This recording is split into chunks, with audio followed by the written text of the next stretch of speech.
Well, good morning. It's me, Kenny Polker, your host of the party. And today is Tuesday, May 30th, 2023. And what is it that you need to know? Well, as expected, the deal got done. Can you believe it? But the question is it really done? Expect lots of noise from the far right, the far left, but there's enough in the middle to get this through Congress. A vote is expected from the House by Wednesday, and then it goes on to the Senate. The Senate is expected to pass it and send it to JoJo by D-Day, which is Sunday, right? D-Day's Monday, so expected to get it to him by Sunday. Maybe not. Markets rally, but was this really already priced in? And Nvidia is higher again. CEO Wang making an appearance in Taiwan, just talking it up, and investors cannot get enough. And what are we having for dinner tonight? Well, it's summertime now, right? So I'm going to give you the summer pasta salad because it's always great to have in the fridge. You can use it at any time. All right, look, stocks closed higher on Friday and as we headed into the long Memorial Day weekend, right? The Dow added 328 points or 1%. The S&P up 54 points or 1.3%. The NASDAQ added 277 points or 2.2%. Thank you, Nvidia. The Russell gained 18 points or 1%, while the Transwoods gained 13 points or 0.1%. This was as it was anticipated that Kevin McCarthy and the White House were going to come to a deal. And as expected, they reached the deal and announced it on Saturday night into Sunday morning. All of the outlets praising the hard work. Kevin and JoJo patting themselves on the back for a job well done. The headline said it all. Biden and McCarthy agreed final details of a debt ceiling deal. Joey telling us that he did not make any concessions, while Kevin telling us that the spending cuts were historic. Okay, that about says it all. One guy says he didn't concede, the other guy says he got everything he wanted and more, which means both sides are full of shit. That's a whole nother conversation. I remember when Joey said 2 weeks ago, I'm not negotiating, raise the ceiling, no negotiation. Yeah, and suddenly we got a deal. The agreement would raise the limit for 2 years, right? It supposedly cuts spending on some favorite Democratic priorities, yet it doesn't detail which ones and by how much.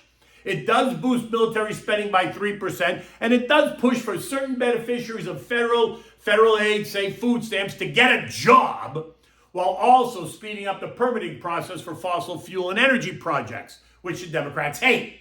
Just to be clear, in the end, they reached an agreement in principle, while keeping spending largely in line with current levels. Current levels? They don't even know what the current levels are, right? Since we're only 5 months into 2023 and the spending has gone up month after month after month. So what happened to the idea that they were going to hold us to spending levels of 2022? Exactly. That didn't happen.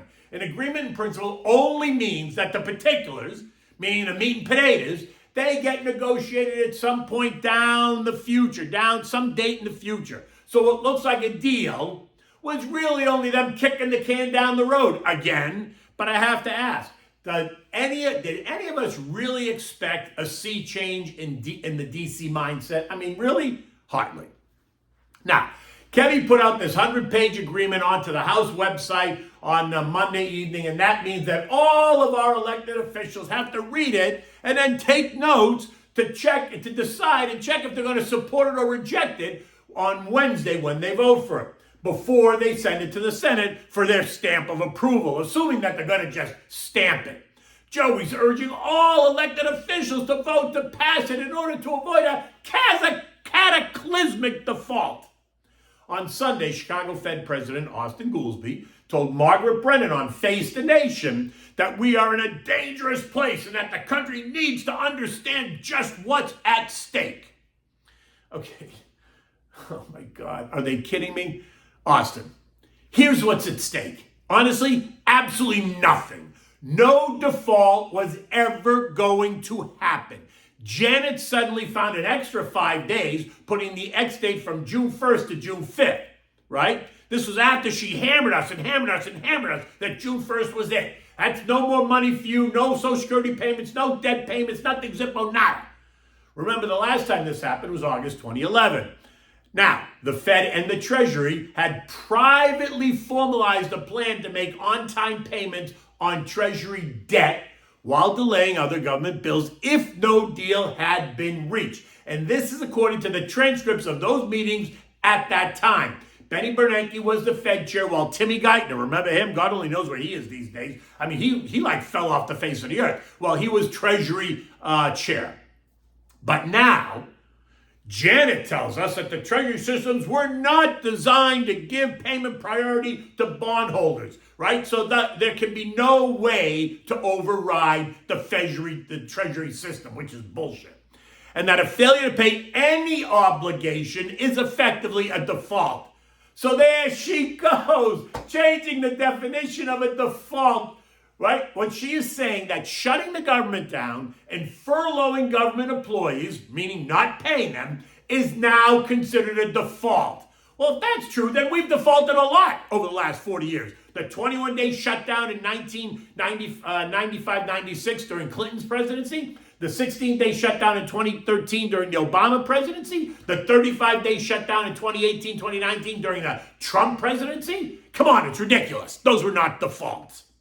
Look, there's plenty of time. We were never on the edge of a default, ever, ever, ever. And so this continued hysterical talk is completely unwarranted. So please stop the histrionics and the hysteria over Social Security and Medicaid. Yeah, that was just hysteria because that's not happening either. And they only stirred that up to drive the sentiment.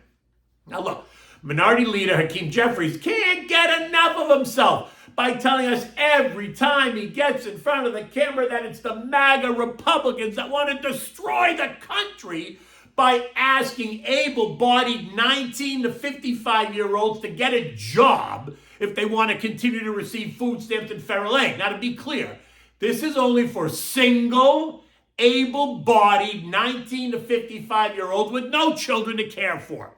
To which I have to say, Mr. Jeffries, stop with the inflammatory language. Rise up above the partisan bullshit and lead. Otherwise, just get out of the way. The inflammatory commentary from both sides, by the way, is ridiculous. And if you haven't figured it out yet, the country is tiring of it.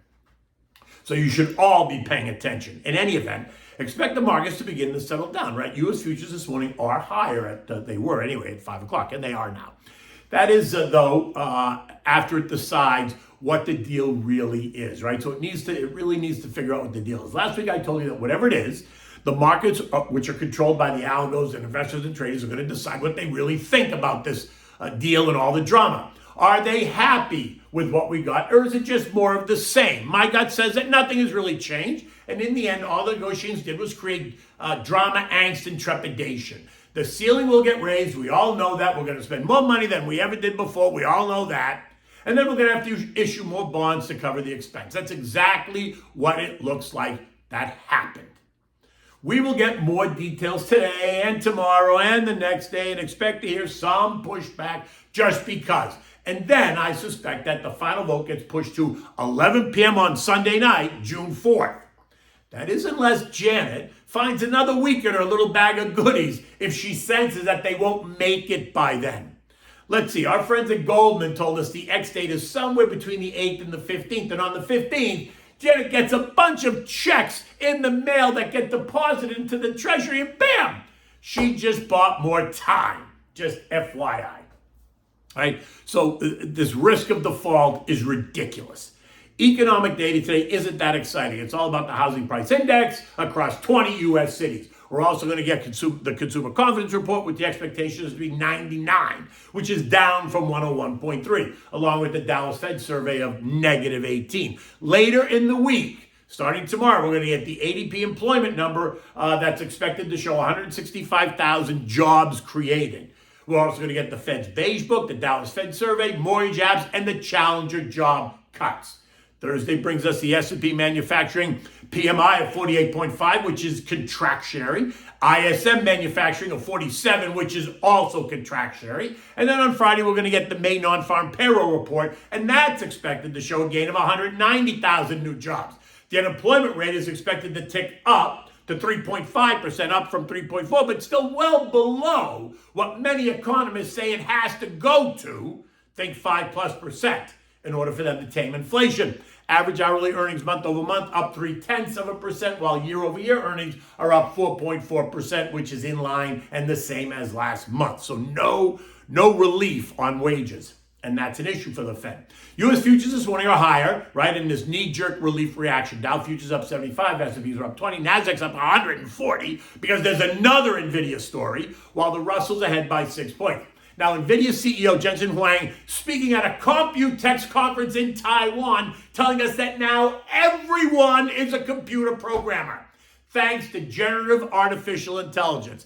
This, as the world enters a new computing era.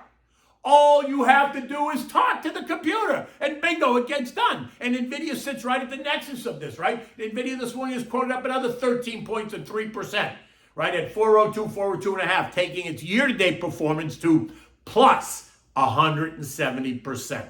Treasury yields are falling across the whole curve on the back of the deal. The short-dated one-month bill, which was yielding more than 6% last week, on the idea that we were going to default, is now yielding 5.12% this morning, as the risk of default now subsides. The 3-month is yielding 5.06%, the 6-month 5.1%, while the 2 years at 4.5% and the 10 years at yielding 3.74%. I expect to see yields fall further as this deal comes together, if it comes together. Oil on Friday rose by 1.5% or $1 a barrel. On Monday it rose again, gaining another 0.5% at 37 cents a barrel to end the day at 73.04, just below trendline resistance at 74.80. This morning, oil's on sale, falling $1.40 or nearly 2% as we get more information about the debt deal. The weakness in oil is being tied directly to the headline saying that the deal averts a default in the world's largest economy, which is an oxymoron, really, because the world's largest economy was never going to default. But the headlines still leave it in question, right? They're calling it a provisional deal, suggesting that while it exists in the present, it will most likely be changed down the road. But in the end, the market's assuming the deal get done. And while oil is trading lower, investors, traders, and algos are still trying to handicap OPEC's next move on Sunday, June 4th, when they meet, keeping in mind that $80 a barrel of oil is the Saudi sweet spot. Remember the conflicting messages out of the group, right? Last week, the Saudis saying, watch out, threatening production cuts, while the Russians said, not so fast.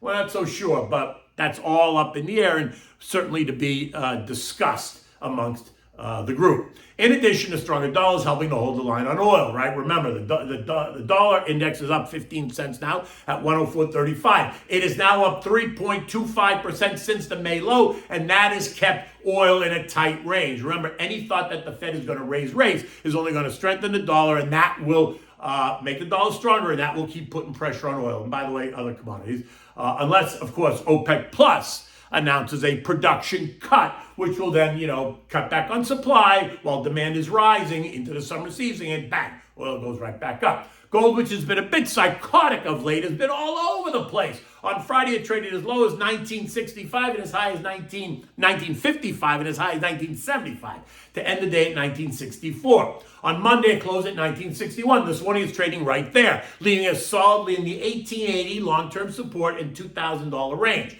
Last week, I said that we would need to see, we would not see a break in either direction until we get clarity on the debt talks as well as clarity on the Fed's next move. And it looks like we're getting clarity on both, right? The deal appears as if it's done, although it may not be the one we all expected. And the Fed appears to remain hawkish.